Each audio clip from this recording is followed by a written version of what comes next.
10 kVA 400/200 volt single phase transformer with a resistance of 3% and reactance of 6% is supplying a current of 50 ampere to a resistive load. The voltage across the load. आपसे क्या पूछा? Voltage across the load पूछा। देखना question समझना बहुत बढ़िया question है।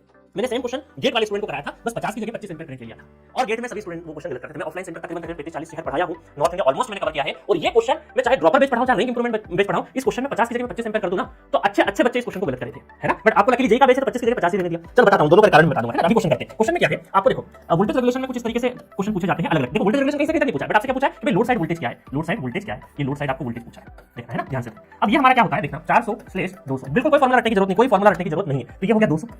यहाँ पर जो भी परसेंटेज आपका है, यहाँ पे परसेंटेज जो भी इंपेडेंस है, यहाँ पे ये परसेंटेज 3% और 6%, यहाँ पे कुछ वोल्टेज ड्रॉप होगा, कुछ वोल्टेज ड्रॉप होगा, ठीक है। और ये जो आपका टर्मिनल वोल्टेज है V2, ये आपसे पूछा है, ये आपसे पूछा है। तो हम वोल्टेज रेगुलेशन में क्या करेंगे, वोल्टेज रेगुलेशन का जो फार्मूला देखिएगा, voltage regulation per unit form में, तो RE पर यूनिट cos θ2, ठीक है, XC पर यूनिट sin θ2, ठीक है, sin θ2। अब यहाँ पे रेजिस्टिव लोड बनाया तो यूनिटी पावर फैक्टर का मतलब है कि भाई cos θ2 कितना हो जाए 1 हो जाए और sin θ2 क्या हो जाएगा 0 हो जाएगा, sin θ2 क्या हो जाएगा 0, है ना। ठीक है, क्या होगा आपका cos 0 हो जाएगा ना, 1 कितना होता है, थीटा क्या हो जाएगा, थीटा 0 तो sin 0 क्या हो जाएगा 0 क्या। तो रेजिस्टिव लोड पे ये तो क्वांटिटी कैंसिल आउट हो गई, सिर्फ आपका क्या यहाँ पे 0 मतलब ये मान सकते हैं 3% 0.03 into 1, तो ये हो गया आपका 0.03 पर यूनिट क्या है वोल्टेज रेगुलेशन पर यूनिट में। अब देखो वोल्टेज रेगुलेशन एक्चुअल क्वांटिटी में निकाले, एक्चुअल क्वांटिटी में निकाले तो वोल्टेज रेगुलेशन एक्चुअल अगर हमें निकालना है तो क्या करते हैं, voltage regulation per unit into voltage base voltage से मल्टीप्लाई कर दो। बेस वोल्टेज कौन सा लेंगे, जिस साइड में हम बात कर रहे हैं, देखो इधर की साइड बात कर रहे हैं 200 वोल्ट रहेगा तो 200 वोल्ट रहेगा तो 0.03 into 200, तो ये 200 200 में चले गया तो ये दशमलव हट गया, 3 से 6 वोल्ट आ जाएगा। तो यहाँ पर जो ड्रॉप आया प्लस माइनस 6 वोल्ट आ गया, बस अब केवीएल लगा दो, 200 - 6 - V2 = 0, V2 आ गया 194 वोल्ट।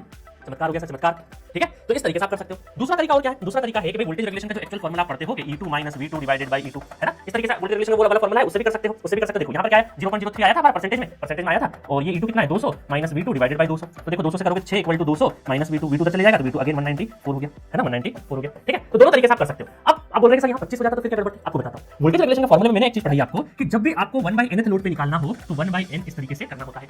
तो ये जो फार्मूला अभी हमने जो लगाया था वो ये मान के चले थे भाई फुल लोड करंट ही फ्लो कर रहा है, इसलिए वहां पर n की जगह 1 था। अब सपोज करो हमें पता करना है कि भाई ये फुल लोड करंट है या नहीं है, तो उसके लिए हमें करंट निकालना पड़ेगा। तो करंट आप देखो कैलकुलेट करो, करंट कैलकुलेट किस साइड में करो, करंट कैलकुलेट सेकेंडरी साइड में, क्योंकि सेकेंडरी साइड देखो आपको एक चीज बताता हूं, शॉर्ट सर्किट की कैलकुलेशन सारी प्राइमरी साइड वाले करंट पे करते हैं, बट वोल्टेज रेगुलेशन की सारी कैलकुलेशन हम लोग लोड साइड करते हैं, क्योंकि हमें वोल्टेज रेगुलेशन में लोड साइड सेकेंडरी साइड ही हमें काम होता है मेनली, ठीक है। चलिए तो देखो करंट फाइंड आउट करोगे I2 करंट तो 10 × 10⁻³ kVA डिवाइडेड बाय 200, है ना। तो ये कितना हो जाएगा 1 1 2 3 और 200, तो ये गया 2 5 10 तो 50 एम्पीयर। मतलब हमारा जो फुल लोड करंट है वो क्या है 50 एम्पीयर पे ही रखा है, तो 50 एम्पीयर ही है। तो यहाँ पर ये हमारा आंसर करेक्ट है। अगर 25 हो जाता, थोड़ी देर के लिए 25 एम्पीयर पे पूछा जाता तो आपका तो फुल लोड 50 है और ये 25 मतलब हाफ लोड पे वोल्टेज रेगुलेशन पूछा जा रहा है। हाफ लोड पे पूछा जा रहा है मतलब 0.03 डिवाइडेड बाय 2 करना पड़ता, तो आप देखो डिवाइडेड बाय 2 करना पड़ता, यहाँ 6 3 वोल्ट होता और आपका आंसर जो होता 197 हो जाता, 197 हो जाता। तो बहुत सारी इस तरीके की चीजें हैं जो गड़बड़ हो सकती है अगर यहाँ फुल लोड करंट हो गया। समझ में आ गया कहाँ गड़बड़ हो सकती है। तो भाई वो 25 डाल दो तो गेट का क्वेश्चन बन गया, 50 डाल दिया तो जेई का क्वेश्चन बन गया। भाई कॉन्सेप्ट थोड़ी चेंज हो रहा है, ठीक है। इसलिए मैं कोर्स सब्जेक्ट में कई सारे स्टूडेंट बोलता हूं जिंदगी में एक ही बार कोर्स सब्जेक्ट पढ़ना होता है, तरीके से कायदे से A to Z सब पढ़ लो, उसके बाद जो मर्जी चाहे वो एग्जाम लिखना, बट एक बार जरूर सब पढ़ो। एक बार पढ़ने के बाद फिर आप क्या करोगे, अलग जैसे जेई की बेस होगी, आरआरबी जेई की जो बेस होगी वो पढ़ोगे तो उसमें फिर करेक्ट कर पाओगे, क्योंकि मैं क्वेश्चन वही करवा रहा हूं, बस तरीका अलग है।